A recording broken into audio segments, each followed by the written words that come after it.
monster matchup with the Chiefs. Brees coming back from 11 broken ribs and a punctured lung. Here's head coach Sean Payton. It's pretty simple. It's just functionality, strength, throwing, without soreness, there's a process. And, last week with the trainers, he had one throwing day. Then yesterday, the same way. And it's really asymptomatic, feeling good, strong, and like you can function and be an asset and play well. All right, Diana Rossini gets up early with us, our NFL insider extraordinaire, who has this game this weekend. You have Saints-Chiefs this weekend, and you cover the Saints very closely generally. So what is the latest on Brees, and when do you believe we will know who the starter will be? I think we're going to know later today who the starter will be. So much credit to the Saints organization, Greeny. It's Friday. We have no idea who's going to start on Sunday. This is how well kept, or at least how disciplined this team is. Nothing has been leaked out just yet. So there's a little bit of reading the tea leaves. I did make some calls on this. And here's the sense, Greeny, I'm getting a lot of optimism here. So we talked last Friday, and I was like, Greeny, no way. They're going to be conservative. We're not going to see Drew Brees until the playoffs. Well, it sounds like Drew has looked good in practice. He's getting healthy. They have gone day by day with him just to check with the trainers to make sure he's close to 100%. But it would not shock me if Drew Brees played against the Kansas City Chiefs. That video we were just showing you was Brees working this week. And as you point out, Diana, he did look really good. So, again, you're covering this game. How are the Chiefs preparing for this defensively, not knowing who it is they're going to face? Yeah, this is so interesting, and this is where Sean Payton is once again brilliant. Why tell anybody who's going to start and give that advantage away? Because now the Chiefs, they've got to prepare for 3 quarterbacks because you have no idea who New Orleans is going to go with. Is it going to be Taysom Hill? Is it going to be Jameis Winston? Is it going to be Drew Brees? But here's what I found out talking to Tyrann Mathieu yesterday. He said they're doing tons of work on Taysom Hill. He says he's so mobile and he's such a unique type quarterback that they've got to do more work on him. They know what Drew Brees can do. And he even said, he's like, look, all due respect, he is a Hall of Fame quarterback, that being Drew Brees. He said, but prepping for Taysom Hill takes more work. We have to do more at practice preparing for him. And it really seems and feels like this Chiefs defense are spending most of their time getting ready for Taysom Hill on Sunday. Again, they do have the 3 options. People sometimes forget that Jameis Winston is there, and those are 3 really different players, Brees, Hill, and Jameis. Let me bring the guys back in here, and let me start with you. Again, not being privy to all of the information that Sean Payton has, mainly exactly what the doctors are saying and exactly how Brees is looking. But knowing what you know, if it was your decision, who would be the starting quarterback on Sunday?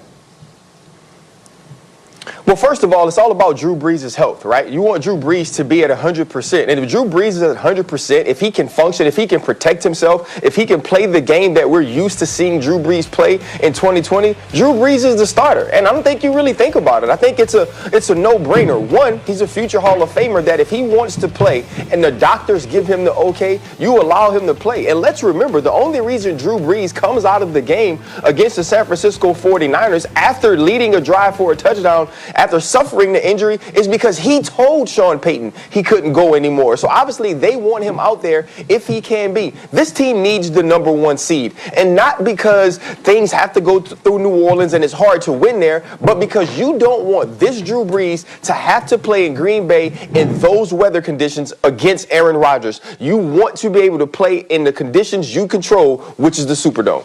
Yeah, again, I will remind everyone of exactly what it looks like when you play a conference championship game in Lambeau Field. What Lambeau, the perfect illustration of that is the face of Tom Coughlin. Can we put that up, Kalen? Again, we had it yesterday. That is what it looks like. That is the perfect illustration of playing a game at Lambeau Field in January. They say a picture is worth 1,000 words. That one is worth 1,000,000 words. And Rob Ninkovich, you were making that point, right? That if Drew Brees is going to get himself back to a Super Bowl again, he's probably going to have a hard time doing it if he's not doing it in his own building. Yeah, the last time I checked, the thermostat in the Superdome set at 70 degrees, which is pretty nice with 0 wind.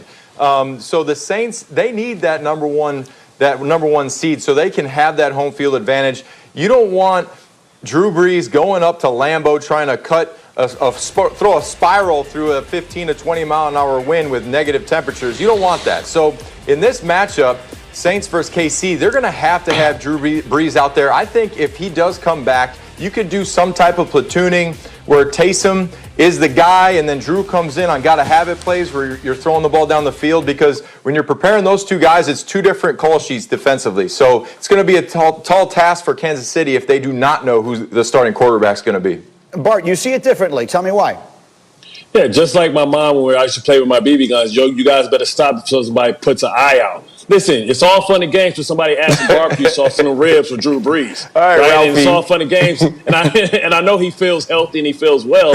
But if somebody hurts him, all your chances of winning the Super Bowl is out the window. This isn't the same typical New Orleans Saints football team. This is a tough football team led by their defense. And I think that they can go on, and that travels every single place you go. Who's to say that they're going to end up in Lambeau? If they're the top two seeds, listen, Green Bay is a team that can easily be picked off with the lack of defense that they have there. I believe that, you should go with Jameis Winston and see what he has.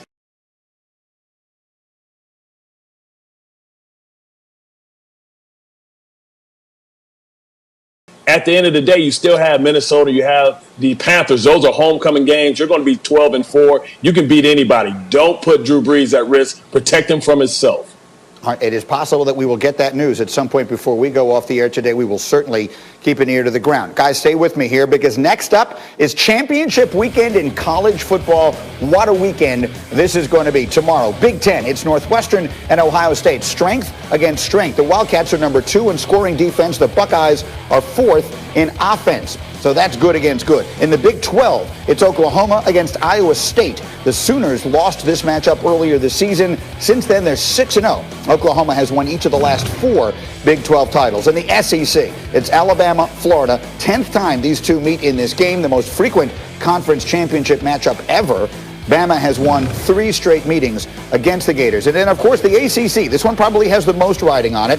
Clemson and Notre Dame, just the 4th time that top 5 teams meet twice in the same season. In the previous 3, the loser of the first game won the rematch. That would be good news for Clemson, which was the loser of the first game. Desmond Howard and Paul Feinbaum join us here. Thanks for getting up with us early, guys. And Des, let's talk about the difference this time around for Clemson. Obviously, no Trevor Lawrence the first time around. How does that change what we expect to see tomorrow? Well, Green, going against Clemson without Trevor Lawrence in that first game is like being in a talent show competition and going against the Jackson 5 without Michael Jackson, and you get Jermaine singing lead. There's just so much that they can do as a group without Michael. But now you insert Michael, that's a whole different Jackson 5. And when you insert Trevor Lawrence, that's a whole different offense. I will tell you this, they will run the ball with the quarterback more than they did in the first game. Don't forget, Trevor Lawrence is projected to be the #1 draft pick in the 2021 NFL draft. You go from the #1 draft pick to a 5-star freshman running your offense. That limits your playbook. Now the playbook is wide open. I expect that Trevor Lawrence is going to use his legs just like he did a year ago against Ohio State. And I believe they'll go downfield, go vertical more, and roll him out on the edges. There's just so much more you can do with your offense when you have the projected #1 draft pick running the offense. So that's the difference I see in Clemson's offense against Notre Dame tomorrow. Absolutely. And so I think most people, including our FPI, believes that Clemson will win the game. And as you see on your screen, they're a 10.5-point favorite. But, Paul, I'm coming back to you on this one more time. We've thought about it all week long. Let's live in a world where Notre Dame wins this game, because that's what throws open all the other scenarios. If Notre Dame beats Clemson in this game, who does that put in?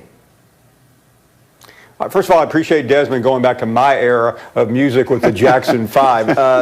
I really think Texas A&M is sitting there in great shape. I don't know how you possibly can put Clemson in after losing to the same team twice. I mean, nobody can stand that other than Dabo Swinney. The Iowa State conundrum, I don't buy, Greeny, because they did lose at home early in the season to Louisiana by only 17 points. Come on, that's not even on the table. And then, Cincinnati deserves a shot. I certainly think they should be under consideration, but it looks like Texas A&M at 5 is sitting there in the best shape.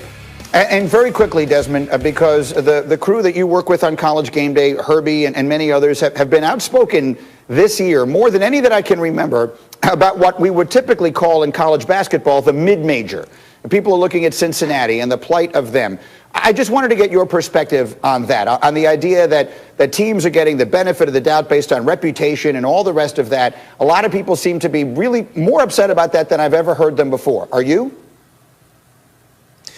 You know, Greeny, I've been upset about that from day one, because when you came with this whole model of a college football playoff system and you only have 4 slots, but then you have the Power 5, that automatically leaves out one group in the Power 5 plus the group of 5. That's why Cincinnati or Coastal Carolina, they would never get a fair shot, a fair deal, or an opportunity unless something completely catastrophic happens with the Power 5 team. So I've always been a strong proponent against this system, because I thought the selection process is just as flawed as the BCS selection process was, if not more. And now it's starting to finally come to the surface, and people are starting to see it for what it actually is.